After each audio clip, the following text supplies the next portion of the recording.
उत्तर प्रदेश में त्रिस्तरीय पंचायत चुनाव की सुगबुगाहट अब धरातल पर दिखाई देने लगी है। राज्य निर्वाचन आयोग द्वारा जारी दिशा निर्देशों के बाद पूरे प्रदेश में प्रशासनिक मशीनरी युद्ध स्तर पर सक्रिय हो गई है। लोकतंत्र की सबसे बुनियादी और जमीनी इकाई माने जाने वाले इस चुनाव को लेकर सबसे बड़ी हलचल मतपत्रों के आवंटन के साथ शुरू हुई है। इसी कड़ी में संभल जिले के लिए करीब 60 लाख मतपत्रों का आवंटन किया गया है, जो इस बात का स्पष्ट संकेत है कि आगामी चुनावी महाकुंभ को लेकर शासन और प्रशासन अब पूरी तरह से अलर्ट मोड में आ चुका है। इन मतपत्रों का उपयोग ग्राम पंचायत सदस्य, ग्राम प्रधान, क्षेत्र पंचायत सदस्य बीटीसी और जिला पंचायत सदस्य जैसे महत्वपूर्ण पदों के निर्वाचन के लिए किया जाएगा। मतदान की प्रक्रिया को पूरी तरह सुरक्षित और गोपनीय बनाए रखने के लिए राज्य निर्वाचन आयोग ने विशेष सावधानी बरती है। आयोग ने मतपत्रों की छपाई और उनकी आपूर्ति का उत्तरदायित्व दिल्ली स्थित एक अधिकृत और उच्च सुरक्षा वाले प्रेस को सौंपा है।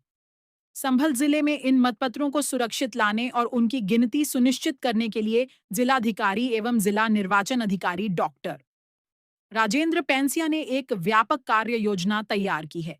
इस योजना के तहत चकबंदी अधिकारी राजेश कुमार को नोडल अधिकारी की जिम्मेदारी दी गई है।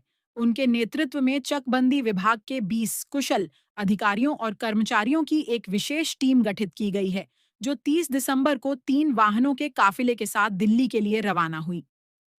यह टीम वहां मतपत्रों की सूक्ष्मता से गिनती और भौतिक सत्यापन करने के पश्चात उन्हें कड़ी पुलिस सुरक्षा के घेरे में वापस संभल लेकर आएगी।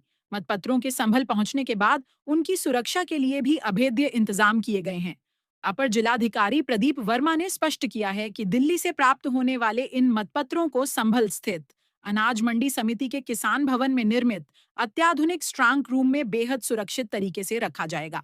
इस परिसर को पूरी तरह से छावनी में तब्दील कर दिया गया है, जहां 24 घंटे पुलिस बल की तैनाती रहेगी और पूरे क्षेत्र की निगरानी सीसीटीवी कैमरों के जरिए की जाएगी।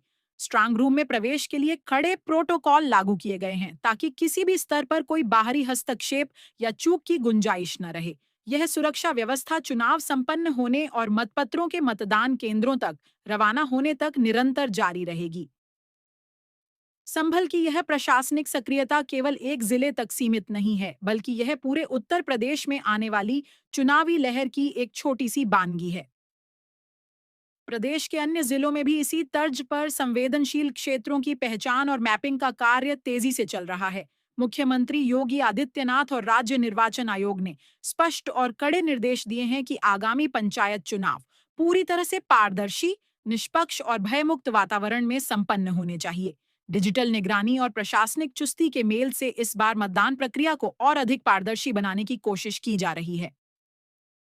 संभल में हुई 60 लाख मतपत्रों की यह हलचल दर्शाती है कि उत्तर प्रदेश अपने आगामी पंचायत चुनावी उत्सव के लिए पूरी तरह तैयार है और आने वाले दिनों में राज्य के अन्य हिस्सों में भी ऐसी ही प्रशासनिक तेजी देखने को मिलेगी।